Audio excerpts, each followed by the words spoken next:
Bonjour à toutes et à tous, comment allez-vous? Bienvenue dans une nouvelle vidéo. Aujourd'hui on se retrouve pour faire une update lecture parce que ça fait des siècles que je n'ai pas fait d'update lecture, vraiment. Je vais commencer par vous parler de Vita Nostra de Sergei et Marina Diatchenko, je crois, j'espère que je l'ai bien prononcé. C'est la dernière lecture que j'ai faite avant de repartir au UK, donc mon exemplaire de Vita Nostra est resté en France.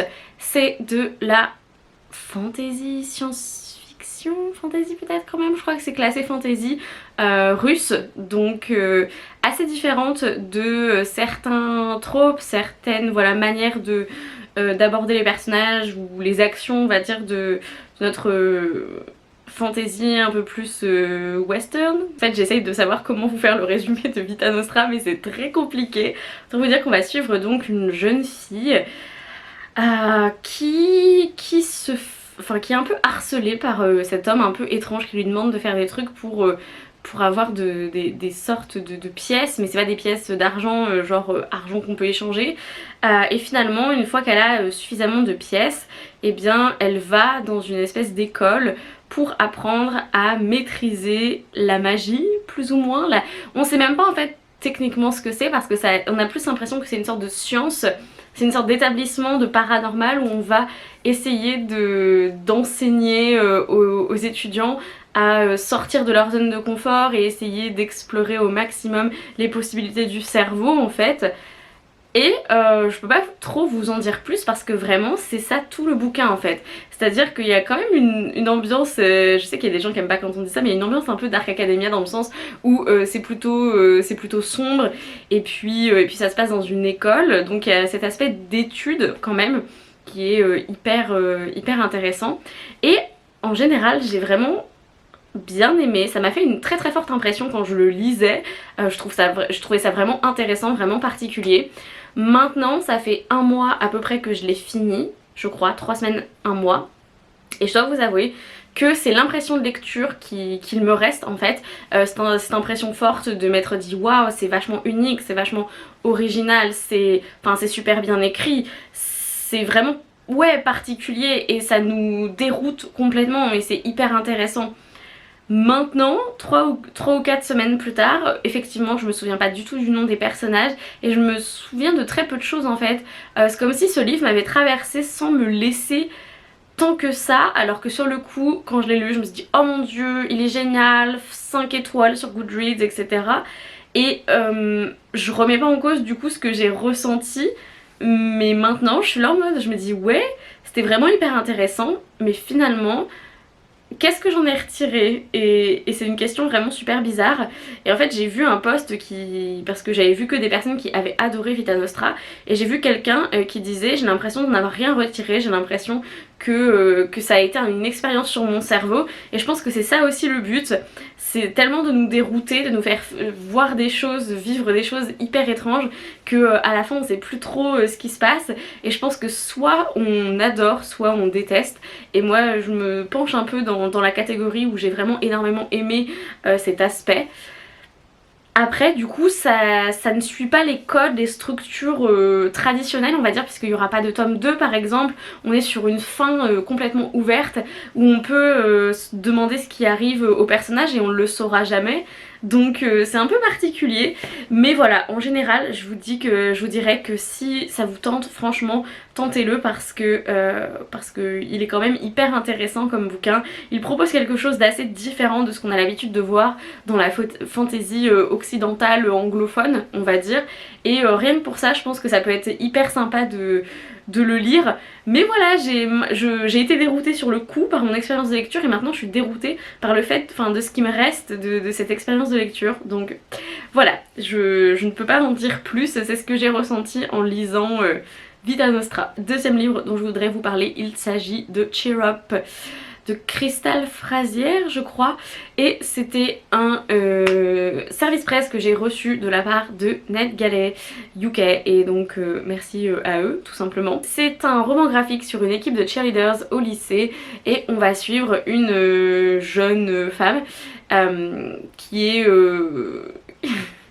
qui est un peu asociale, qui voilà, elle a pas énormément d'amis, mais vraiment parce qu'elle enfonce tout le monde et qu'elle est un peu brute de décoffrage, on va dire. Et sa mère va lui dire bah, inscris-toi à un club pour essayer que ça fasse bien sur ta candidature pour la fac, parce que là on a juste l'impression que t'as pas de vie sociale, ce qui est le cas d'ailleurs. Et donc elle va elle va s'inscrire au club de cheerleaders où elle va retrouver son ancienne amie qu'elle avait un peu perdue de vue. Et donc cette ancienne amie aussi, ce qu'il faut savoir, c'est que c'est une fille trans du coup. Et donc elles vont renouer un peu le contact alors qu'elle s'était un peu perdue de vue pendant la transition de la jeune fille, je crois. Je ne me souviens plus des noms hein, comme d'habitude. Mais c'était franchement carrément sympa, cette équipe de cheerleaders hyper inclusive, hyper cool. Voilà, c'était hyper intéressant de naviguer un peu les problèmes, les obstacles et les joies aussi que peuvent rencontrer les personnes trans qui ont fait leur transition pendant l'adolescence, au lycée, etc. Donc franchement, ça sort le 10 août je crois, et si ça vous intéresse, ben voilà, ajoutez-le à votre wishlist parce qu'il était vraiment trop mimes et j'ai beaucoup aimé. Ensuite je vais vous parler de On Chesil Beach de Ian McEwan, donc sur la place de Chesil, j'imagine qu'on le dit en français. C'était dans ma palle ici à Oxford et je me suis dit que bah il allait falloir que je lise des livres de ma palle on va dire, donc j'ai sorti celui-ci en premier parce qu'il est assez court, il fait seulement 160 pages, donc voilà. Et on va suivre deux jeunes mariés en 1962, Edward et Florence du coup, et ils se marient, d'ailleurs ils viennent d'Oxford donc c'était trop cool. Ne digressons pas, ils se marient et en fait ils vont faire leur lune de miel sur la côte du Dorset, donc sur la plage de Chesil.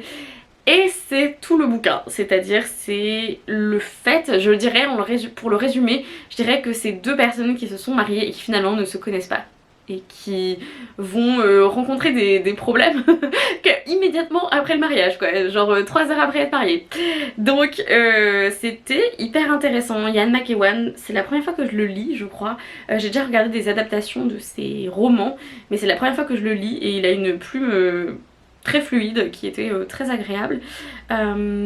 C'était hyper poignant, bouleversant, un peu déprimant aussi hein, sur ce que ça dit peut-être sur l'humanité on va dire, mais ça a hyper bien dépeint cette ambiance à moitié de secret, à moitié de désespoir, de déprime en fait de ces personnages et leurs relations, puisqu'on va retracer toutes leurs relations et revenir après dans des flashbacks ou dans des flash forward du coup à ce moment charnier qui est leur nuit de noces. J'ai énormément apprécié les passages qui se passaient à Oxford puisque le personnage principal féminin était allé au lycée dans lequel je travaille maintenant, donc en fait c'était trop un kiff de lire ce livre en sachant où se trouvaient les choses, et quand ils étaient là genre oh nous sommes en train de marcher sur Banbury Road et moi en mode oui je sais où c'est, donc voilà c'était hyper cool. Et aussi gros trigger warning parce que du coup Florence, la jeune femme, je pense que si on avait les mots de nos jours on dirait qu'elle est asexuelle et en plus qu'elle est repoussée par le sexe, qu'elle est sex repulsed. Et c'est hyper dur de lire son point de vue sur ses peurs viscérales de cette nuit de noces, etc. qu'elle craint totalement. Et ça m'a mis les larmes aux yeux vraiment plusieurs fois parce que je me suis dit la pauvre, j'avais envie de passer à travers le livre et d'aller la sauver, vraiment. Ça en était devenu ça, tu vois. C'était hyper poignant, mais voilà, trigger warning quand même parce que les mots ne sont pas employés dans le livre, mais pour moi c'était assez clair ce que c'était en fait, ce qu'elle ressentait Florence. Et du coup ça peut être assez dur à lire. Et aussi le sexe est décrit de manière très crue et ça tourne aussi énormément autour du sexe hein. Ça tourne autour de leur relation, mais puisque le point de mire, le point central c'est leur nuit de noces, on va parler énormément de sexe. Donc si c'est quelque chose qui vous dérange en général, évitez de lire On Chesil Beach on va dire, mais sinon lisez-le parce que je l'ai trouvé vraiment très bien en fait, très intense. Si vous n'avez pas envie de lire des trucs gênants aussi sur le sexe, je vous déconseille de lire Lady Chatterley's Lover de D.H. Lawrence que j'ai enfin lu, qui était aussi dans ma palle ici. Dans Lady Chatterley's Lover, on va suivre Lady Chatterley hein, qui s'appelle Constance et qui va avoir un amant. l'amant de Lady Chatterley. Du coup on se trouve après la première guerre mondiale et Clifford, le mari de Constance, il a été blessé au combat pendant la première guerre mondiale et il est donc en fauteuil roulant et leur vie se désagrège peu à peu. C'est assez compliqué de faire surface, sachant qu'ils ont tous plus ou moins du PTSD quand même, du stress post-traumatique, etc. Que c'est pas facile de vivre avec Clifford, et la relation entre Constance et Clifford est vraiment très particulière. Et donc Constance, on la voit complètement dépérir jusqu'à ce qu'elle ait un amant, qui est ce fameux amant. Est-ce que c'est dit derrière Oui, c'est marqué que c'est du coup Mellors qui est le gardien, gamekeeper, comment dire ça en français. C'est lui qui va faire des rondes dans les bois, etc. Enfin, il s'occupe de toute la propriété, les jardins, tout l'extérieur, on va dire. Et ils vont avoir une relation sulfureuse, on va dire, hein, avec le sexe qui est au centre de leur relation. Hein. Et donc il y a tout cet aspect là, et il y a aussi l'aspect lutte des classes et discussion sur les classes, puisque Clifford est de la noblesse, et Lord Clifford voilà, et Lady Chatterley, elle était de la petite noblesse ou grande bourgeoisie, quelque chose comme ça. Et donc elle a monté de classe en se mariant avec Clifford. Elle n'est pas habituée à cette vie, à cette lenteur, je sais pas, de la vie aristocratique, de les manières de Clifford qui a peur en fait d'être à l'extérieur dans le monde s'il est pas dans un cercle aristocratique, etc. Et pendant une bonne partie du bouquin il a peur en fait des personnes qui l'emploient, et il a des relations vraiment très étranges avec ses employés en fait, des sensations à moitié de supériorité, mais en même temps il est pas à l'aise avec eux. Enfin bref, il y a quand même pas mal de discussions assez philosophiques et théoriques sur la lutte des classes, sur l'industrialisation des corps, tout ce genre de choses. Beaucoup de discussions sur tous ces aspects, sur en gros pourquoi ils s'aiment, qu'est-ce que c'est l'amour, enfin est-ce que c'est l'habitude de vivre ensemble, est-ce que c'est les relations physiques, etc. Cet aspect-là il était vraiment hyper intéressant, et la plume de D.H. Lawrence est aussi hyper fluide, élégante, etc. Vraiment très agréable. Par contre j'ai trouvé que c'était long vers la fin en fait. Je me suis dit 320 pages pour ça. En fait franchement on aurait pu en enlever une centaine. Il y avait vraiment des longues descriptions de moments où Mellors touche le corps de Constance et tout. Et on est là en mode voilà, on n'est pas prude ni rien, mais à un moment donné c'était vraiment répétitif, redondant. On a compris, vous baisez à tout va dans votre petite hutte là dans la forêt, oui, ok. Est-ce que il va se passer autre chose ou est-ce que c'est ça tout le livre? Donc bon, c'était intéressant, je vous dis pas de pas le lire, mais au bout d'un moment, voilà, un peu redondant, un peu lent, mais ouais, donc un peu mitigé sur ce livre parce que des aspects vraiment hyper positifs et intéressants, et d'autres moments où je me suis un peu forcée à le finir quoi, vraiment je ramais un peu. Surtout sur la fin, donc bon. Mais je le conseillerais quand même en théorie, on va dire. On va mettre les pieds dans le plat, on va parler de Rule of Wolves de Leigh Bardugo, puisque c'est le deuxième tome de la duologie de King of Scars qui est sorti fin mars, et je l'ai lu quasiment immédiatement. Et j'ai tourné un vlog, et cette vidéo du coup vlog plus avis complet spoilant dure 40 minutes. Et je sais pas si je veux la publier en fait. Je sais pas encore ce que je vais faire, mais je pense que le lien sera dans la barre d'infos. Je sais pas si je la publie pour que tout le monde la voit, parce que est-ce que c'est utile de me voir moi pendant 40 minutes en train de rager sur comment dire, sur le fait que Rule of Wolves vraiment n'est pas le final que j'attendais de Grisha, et que sans vouloir vous spoiler, je vais juste vous dire qu'il y a des personnages que j'ai trouvés qui méritaient mieux que ce qu'ils ont eu dans ce livre, et ça servait à rien de de les écrire comme ça ou même de les faire revenir pour les écrire comme ça en fait, vraiment j'aurais préféré ne pas les voir. J'ai trouvé aussi qu'il y avait beaucoup trop de choses dans Rule of Wolves, c'est-à-dire qu'elle a voulu parler d'énormément de choses, on sent bien que en fait c'est la fin dans le sens parce que elle a voulu nous montrer plus de trucs sur Shuhan, elle a voulu nous dire des trucs, ah mais là il se passe ça à Fierda, ah mais machin etc.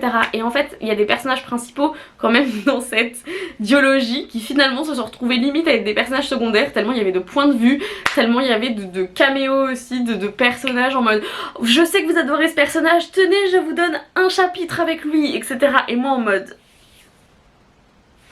En fait, il y avait des bonnes idées et quand les idées étaient bonnes, elles étaient vraiment bonnes en fait. Il y avait des choses, j'étais là oui, c'était tellement bien. Mais en fait, il y a tellement d'autres choses où je passais mon temps à être comme ça, à me dire mais c'est pas possible, vraiment elle peut pas écrire ça, que je me retrouve à être vraiment très mitigée sur ce tome et c'est le tome que j'aime le moins de tout le Grishaverse. Vous avez le droit d'avoir à mort apprécié, franchement bah tant mieux pour vous. Moi malheureusement en fait j'aurais préféré apprécier mais j'ai été assez déçue. Donc voilà. Je vous laisserai dans la barre d'infos cette vidéo en non répertoriée. N'hésitez pas à me dire aussi si vous pensez que ça pourrait être intéressant qu'elle soit publiée tout court, on va dire sur la chaîne. On va finir cette vidéo sur 2 nouvelles parutions de romances qui sont sorties en avril je crois et que j'ai lu immédiatement. C'est des livres d'autrices que je connais déjà et dont j'ai à mort apprécié les premiers tomes on va dire. On va commencer par Second First Impressions de Sally Thorne.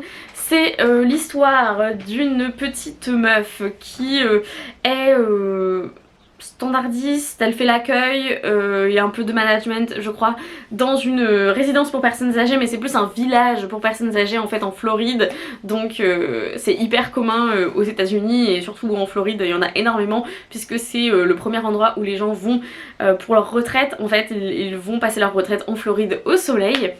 Et donc elle, ça fait 6 ans qu'elle y travaille et un été, eh bien le fils du patron va avoir besoin d'un endroit pour vivre et donc elle va se retrouver à être voisine avec lui.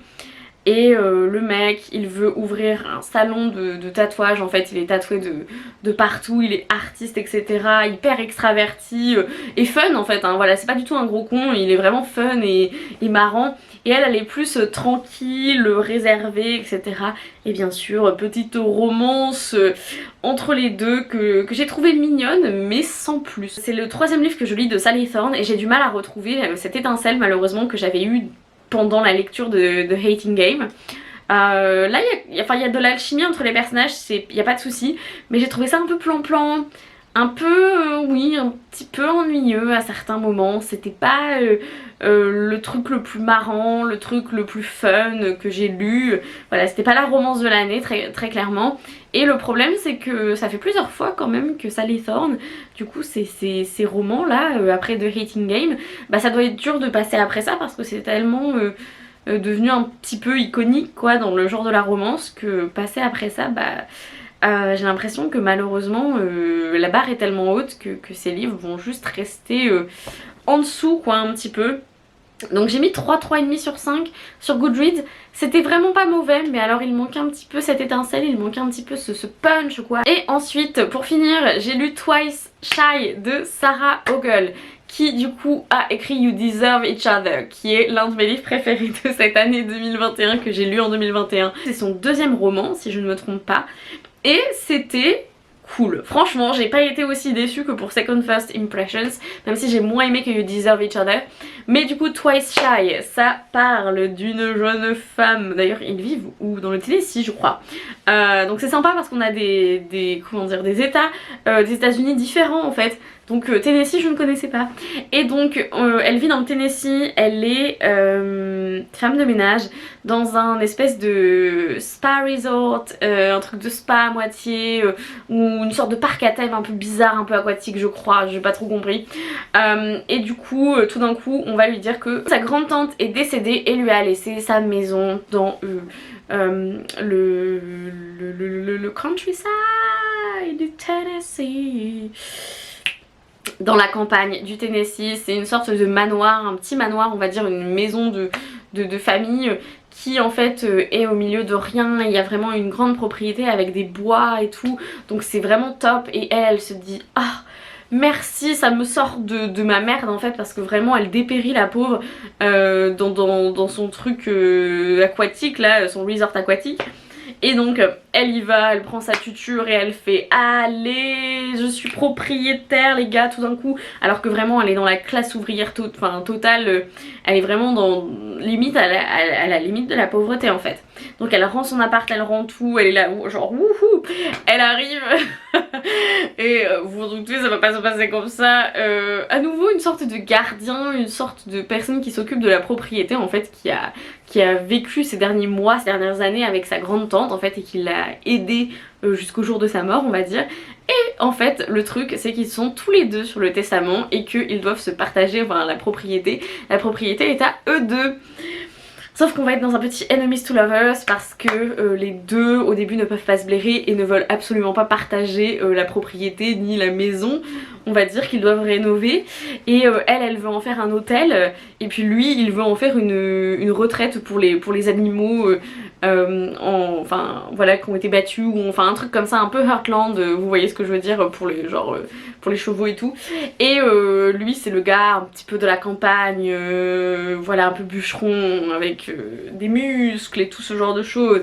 Et elle elle est là, hein, elle est en mode un peu sassy et tout, et puis ils vont pas vraiment bien s'entendre parce que lui c'est un peu un ours mal léché et elle est là en mode guy jamais tu vas me faire ça toi, non non non non on n'est pas copains comme ça. Et bien sûr va s'en suivre une petite romance et voilà des aventures pour rénover cette maison de famille etc. Et c'était vraiment chou, franchement j'ai vraiment bien aimé. J'ai un peu moins aimé du coup que You Deserve Each Other, mais c'était vraiment mignon. Ça se passait en Tennessee et à chaque fois dans les livres de Sarah Ogle quand même on parle vraiment de différences de classe entre les personnes, et on a des romances avec des gens qui n'ont pas des apparts de fou à San Francisco, etc. On a des gens qui sont carrément même dans la merde financièrement et tout. Donc c'est toujours intéressant de lire sur ce genre de personnages en fait, parce que il y a quand même énormément de monde comme ça aux États-Unis. Enfin pour avoir vécu aux États-Unis du coup, petite ville américaine, ça fait très vrai, il y a vraiment cette ambiance countryside américain, Tennessee, machin et tout. Donc je vous conseille à mort ces livres en fait, que ce soit You Deserve Each Other ou Twice Shy, parce que c'était vraiment mignon et franchement ouais, j'ai vraiment bien aimé. Très bonne romance. On arrive à la fin de cette update lecture qui est si long, excusez-moi, tellement de livres à vous présenter. J'espère que ça vous aura plu, dites-moi s'il y a des livres qui vous tentent, dites-moi ce que vous avez lu ces dernières semaines. Et en attendant une prochaine vidéo, lisez bien, amusez-vous avec vos lectures, prenez soin de vous et ciao!